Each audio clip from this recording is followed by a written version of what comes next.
أعوذ بالله من الشيطان الرجيم. بسم الله الرحمن الرحيم. أتى أمر الله فلا تستعجلوه سبحانه وتعالى عما يشركون ينزل الملائكة بالروح من أمره على من يشاء من عباده أن أنذروا أنه لا إله إلا أنا فاتقون. خلق السماوات والأرض بالحق تعالى عما يشركون. خلق الإنسان من نطفة فإذا هو خصيم مبين. والأنعام خلقها لكم فيها دفء ومنافع ومنها تأكلون ولكم فيها جمل حين تريحون وحين تسرحون وتحمل أثقالكم إلى بلد لم تكونوا بليغه إلا بشق الأنفس إن ربكم لرؤوف رحيم. والخيل والبغال والحميرة لتركبوها وزينة ويخلق ما لا تعلمون. وعلى الله قصد السبيل ومنها جائر ولو شاء لهداكم أجمعين. هو الذي أنزل من السماء ماء لكم منه شرب ومنه شجر فيه تسيمون ينبت لكم به الزرع والزيتون والنخيل والأعناب ومن كل الثمرات إن في ذلك لآيات لقوم يتفكرون. وسخر لكم الليل والنهار والشمس والقمر والنجوم مسخرة بأمره إن في ذلك لآيات لقوم يأكلون. وما زرع لكم في الأرض مختلفا ألوانه إن في ذلك لآيات لقوم يذكرون. وهو الذي سخر البحر لتأكلوا منه لحما طريا وتستخرجوا منه حلية تلبسونها وترى الفلك مواخر فيه ولتبتغوا من فضله ولعلكم تشكرون. وألقى في الأرض رواسي أن تميد بكم وأنهارا وسبلا لعلكم تهتدون. وعلامات بالنجم هم يهتدون. أفمن يهلك كمن لا يهلك أفلا تذكرون. وإن تعدوا نعمة الله لتحصوها إن الله لغفور رحيم. والله يعلم ما تسرون وما تعلنون. والذين يدعون من دون الله لا يهلكون شيئا وهم يهلكون. أموات غير أحياء وما يشعرون أيان يبعثون. إلهكم إله واحد فالذين لا يؤمنون بالآخرة قلوبهم منكرة وهم مستكبرون. لا جرم أن الله يعلم ما يسرون وما يعلنون إنه لا يحب المستكبرين وإذا قيل لهم ماذا أنزل ربكم قالوا أساطير الأولين ليحملوا أوزارهم كاملة يوم القيامة ومن أوزار الذين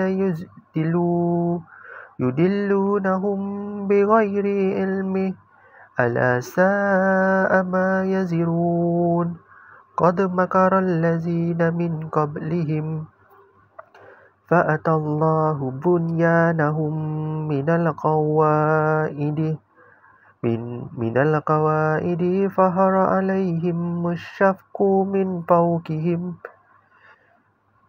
فوقهم وأتاهم العذاب من حيث لا يشعرون ثم يوم القيامة يخزيهم ويقول أين شركائي الذين كنتم تشقون فيهم قال الذين أوتوا العلم إن الخزي اليوم والسوء على الكافرين الذين تتوفاهم الملائكة ظالمي أنفسهم فألقوا السلام ما كنا نعمل من سوء بلى إن الله عليم بما كنتم تعملون فادخلوا أبواب جهنم خالدين فيها فلبئس مثوى المتكبرين وقيل للذين اتقوا ماذا أنزل ربكم قالوا خيرا للذين أحسنوا في هذه الدنيا حسنة ولدار الآخرة خير ولنعم دار المتقين جنات عدن يدخلونها تجري من تحتها الأنهار لهم فيها ما يشاءون كذلك يجزي الله المتقين الذين يتوفاهم الملائكة طيبين يقولون سلام عليكم ادخلوا الجنة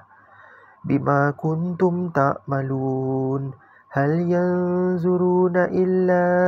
أن تأتيهم الملائكة أو يأتي أمر ربك كذلك فعل الذين من قبلهم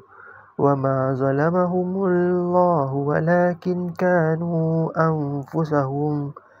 أنفسهم يظلمون فأصابهم سيئات ما عملوا وحاق بهم ما كانوا به يستهزئون وقال الذين أشركوا لو شاء الله ما عبدنا من دونه من شيء نحن ولا آباؤنا ولا حرمنا من دونه من شيء كذلك فعل الذين من قبلهم فهل على الرسول إلا البلاغ المبين ولقد بعثنا في كل أمة رسولا أن اعبدوا الله واجتنبوا الطاغوت فمنهم من هدى الله ومنهم من حقت عليه الضلالة فسيروا في الأرض فانظروا كيف كان عاقبة المكذبين إن تحرص على هداهم فإن الله لا يهدي من يضل وما لهم من ناصرين وأقسموا بالله جهد أيمانهم لا يبعث الله من يموت فلا وعد عليه حقا ولكن أكثر الناس لا يعلمون ليبين لهم الذي يختلفون فيه وليعلم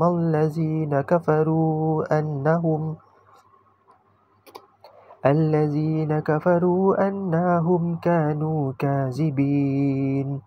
إنما قولنا لشيء إذا أردناه أن تقول له كن فيكون والذين هاجروا في الله من بعد ما ظلموا لنبوئنهم في الدنيا حسنة والأجر الآخرة أكبر لو كانوا يعلمون الذين صبروا وعلى ربهم يتوكلون وما أرسلنا من قبلك إلا رجالا نوحي إليهم فاسألوا أهل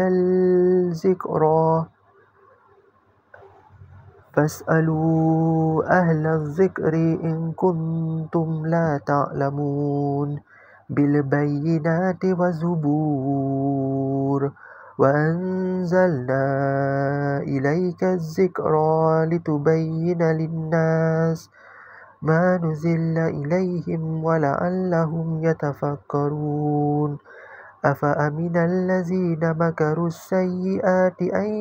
يخسف الله بهم الأرض أو يأتيهم العذاب من حيث لا يشعرون أو يأخذهم في تكلبهم فما هم بمعجزين أو يأخذهم على تخوف فإن ربكم لرؤوف رحيم أولم يروا إلى ما خلق الله من شيء يتفيأ ظلاله عن اليمين والشمائل سجدا لله وهم داهرون ولله يسجد ما في السماوات وما في الأرض من دابات والملائكة وهم لا يستكبرون يخافون ربهم من فوقهم ويفعلون ما يؤمرون وقال الله لا تتخذوا إلهين اثنين إنما هو إله واحد فإياي فارهبون وله ما في السماوات والأرض وله الدين وعصيبا أفغير الله تتقون وما بكم من نعمة فمن الله ثم إذا مساكم الضر فإليه تجأرون ثم إذا كشف الضر عنكم إذا فريق منكم بربهم يشركون ليكفروا بما آتيناهم فتمتعوا فسوف تعلمون ويجعلون لما لا يعلمون نصيبا مما رزقناهم تالله لا تسألون عما كنتم تفترون ويجعلون لله البنات سبحانه ولهم ما يشتهون وإذا بشر أحدهم بالأنثى ظل وجهه مسودا وهو كظيم يتورى من القوم من سوء ما بشر به أيمسكه على هون أم يدسه في التراب ألا ساء ما يحكمون للذين لا يؤمنون بالآخرة مثل السوء ولله المثل الأعلى وهو العزيز الحكيم ولو يؤاخذ الله الناس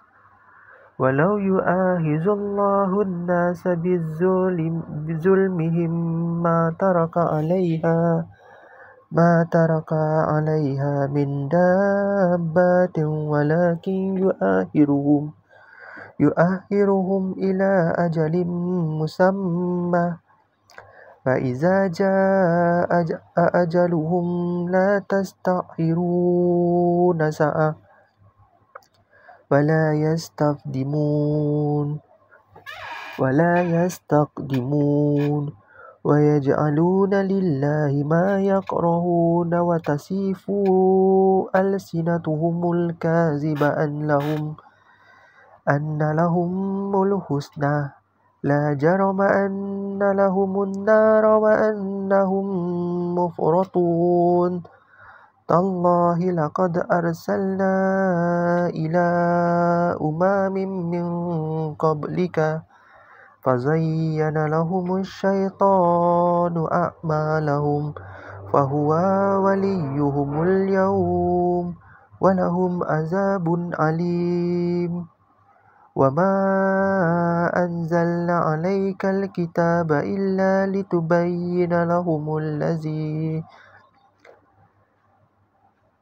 اختلفوا فيه وهدى ورحمة لقوم يؤمنون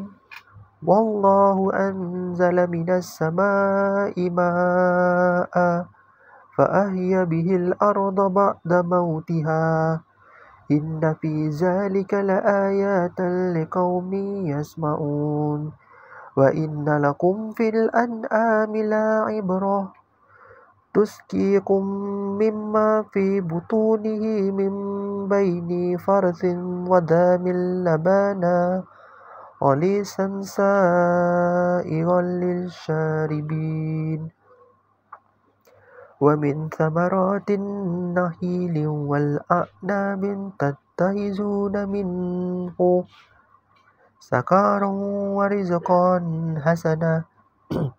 إن في ذلك لآيات لقوم يعقلون وأوحى ربك إلى النحل أن اتخذي من الجبال بيوتا ومن الشجر ومما يعرشون ثم كلي من كل الثمرات فاسلكي سبل ربك ذلولا يخرج من بطونها شراب مختلف ألوانه فيه شفاء للناس إن في ذلك لآيات لقوم يتفكرون والله خلقكم ثم يتوفاكم ومنكم من يرد إلى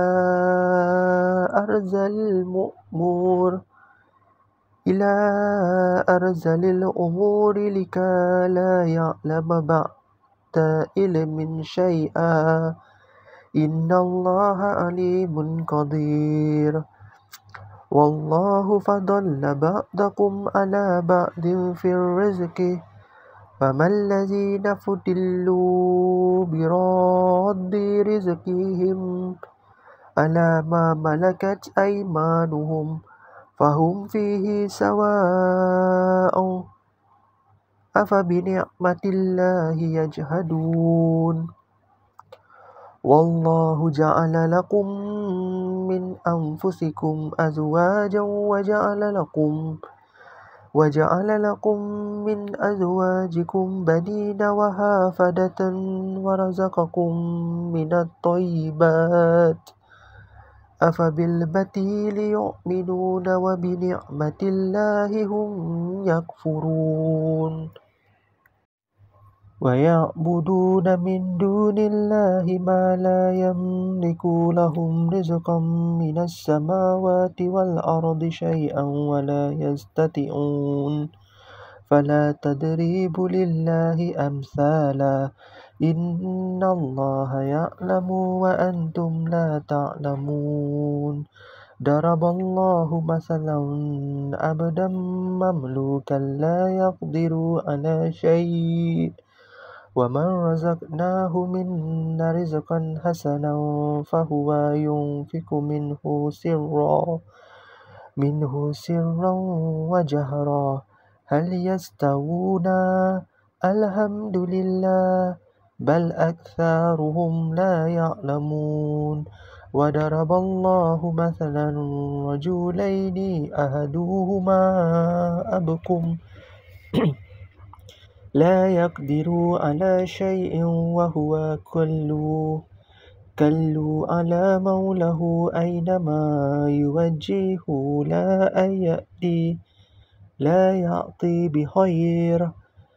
هل يستوي هو ومن يأمر بالعدل وهو على صراط مستقيم ولله غيب السماوات والأرض وما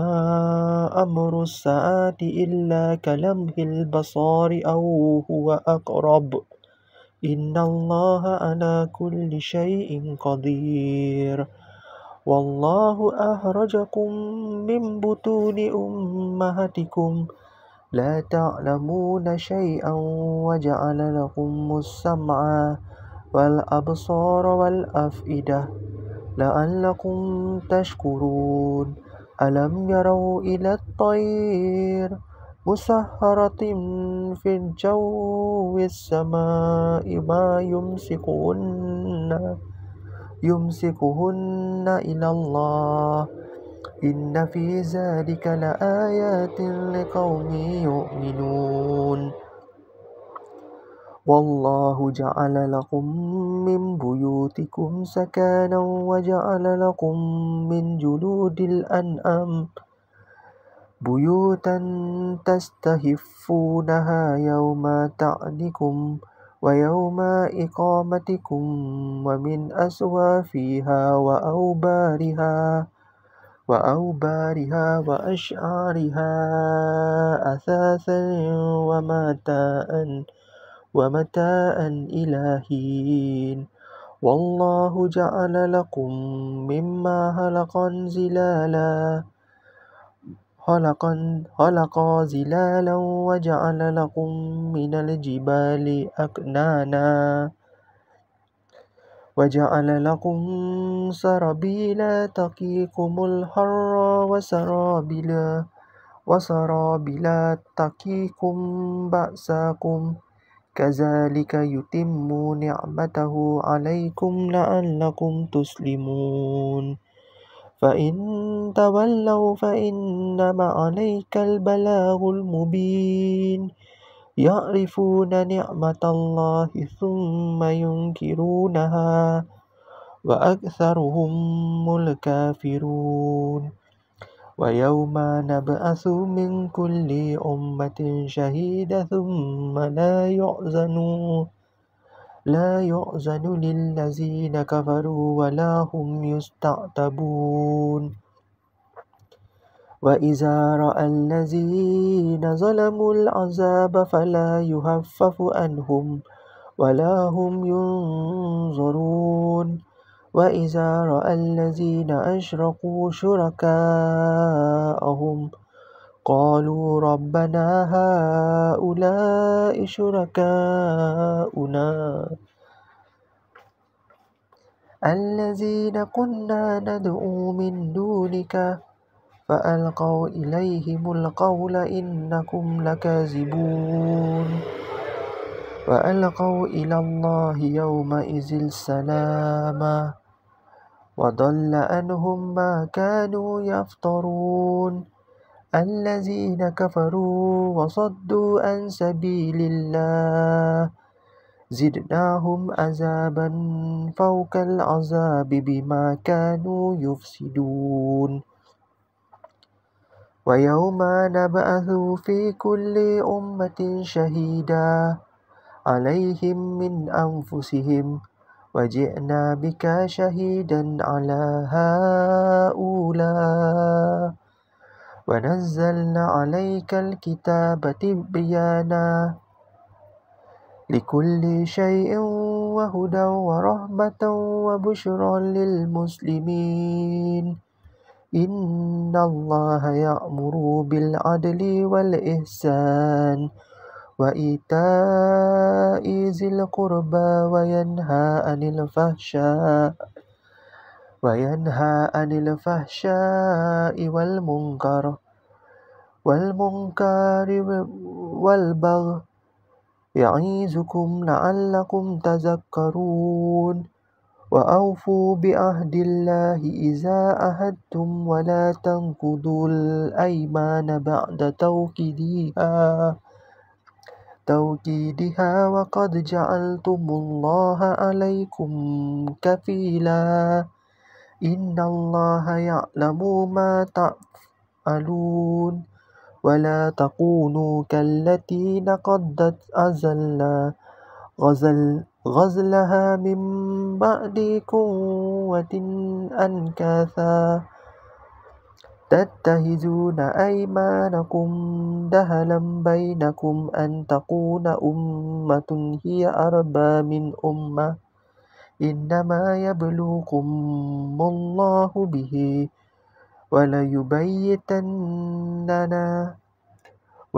وليبينن لكم يوم القيامة ما كنتم فيه تختلفون ولو شاء الله لجعل لكم أمة واحدة ولكن يضل من يشاء ويهدي من يشاء ولتسألن عما كنتم تعملون ولا تتخذوا أيمانكم دهالا بينكم فتزل قدم بعد ثبوتها وتذوقوا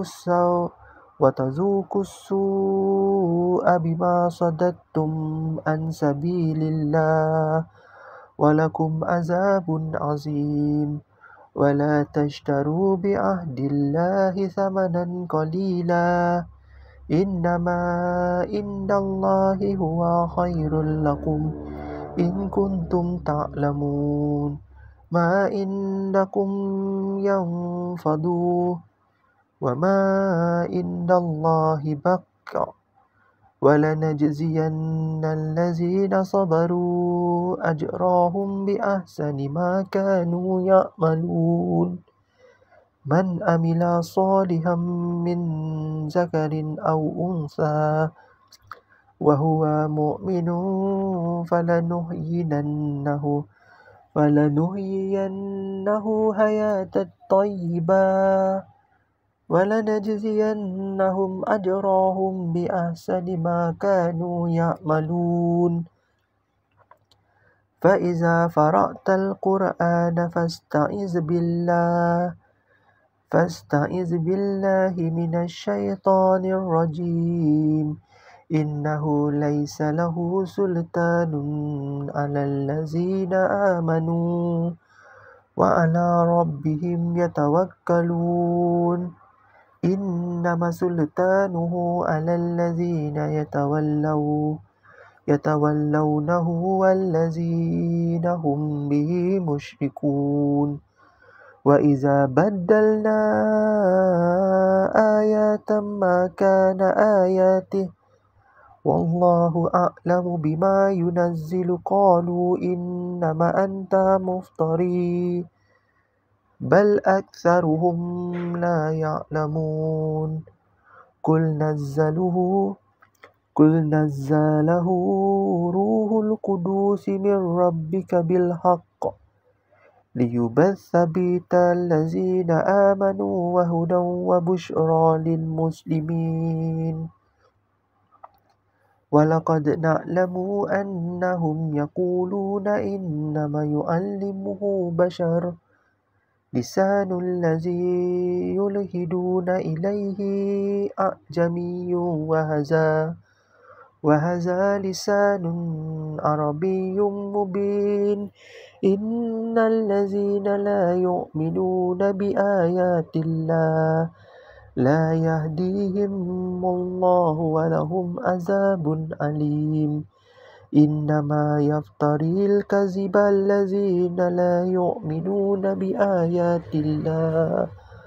وأولئك هم الكاذبون من كفر بالله من بعد إيمانه إلا من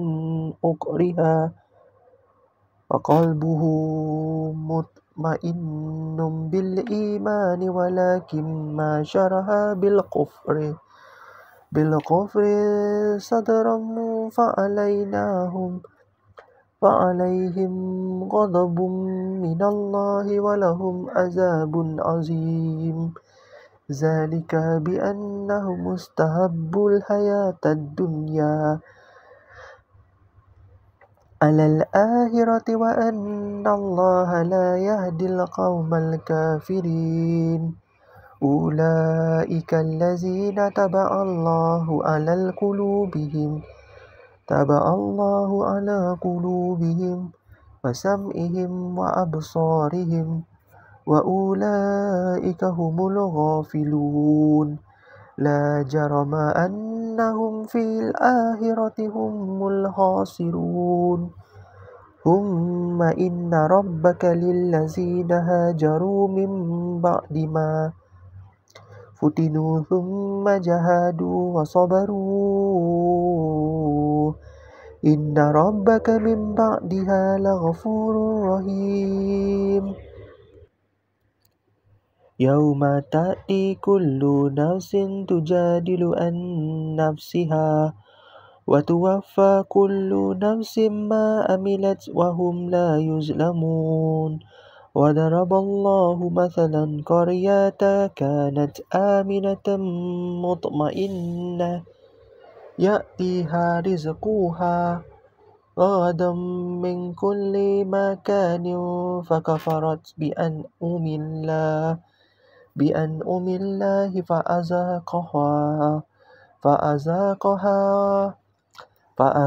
فأذاقها الله لباس الجوع والخوف بما كانوا يصنعون ولقد جاءهم رسول منهم فكذبوه فأخذهم العذاب وهم ظالمون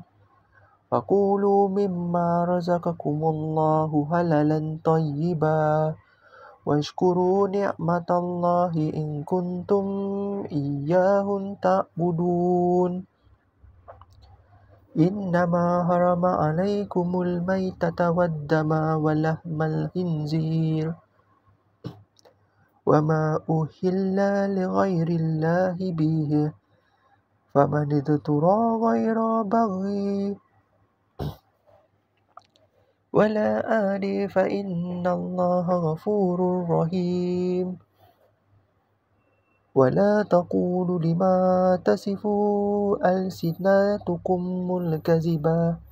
هذا حلال وهذا حرام لتفتروا على الله كذبا إن الذين يفترون على الله كذبا لا يفلحون متاع قليل ولهم عذاب أليم وعلى الذين هادوا حرمنا ما قصصنا عليك من قبل وما ظلمناهم ولكن كانوا أنفسهم يظلمون ثم إن ربك للذين آمنوا السوء بجهالة ثم تابوا من بعد ذلك وأصلحوا إن ربك من بعدها لغفور رحيم إن إبراهيم كان أمة فنينة الله قانتا لله حنيفا ولم يكن من المشركين شاكرا لأنعمه أجتبه وهداه إلى صراط مستقيم وآتيناه في الدنيا حسنة وإنه في الآخرة لمن الصالحين ثم أوحينا إليك أن اتبع ملة إبراهيم حنيفا وما كان من المشركين إنما جعل السبت على الذين اختلفوا فيه وإن ربك ليحكم بينهم يوم القيامة فيما كانوا فيه يختلفون ادعوا إلى سبيل ربك بالحكمة والموعظة الحسنة وجادلهم بالتي هي أحسن إن ربك هو أعلم بمن ضل عن سبيله وهو أعلم بالمهتدين وإن عاقبتم فعاقبوا بمثل ما عوقبتم به ولئن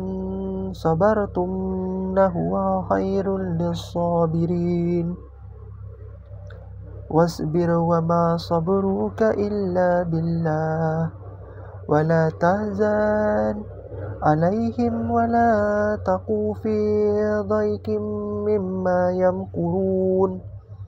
إن الله مع الذين اتقوا والذين هم محسنون صدق الله العظيم.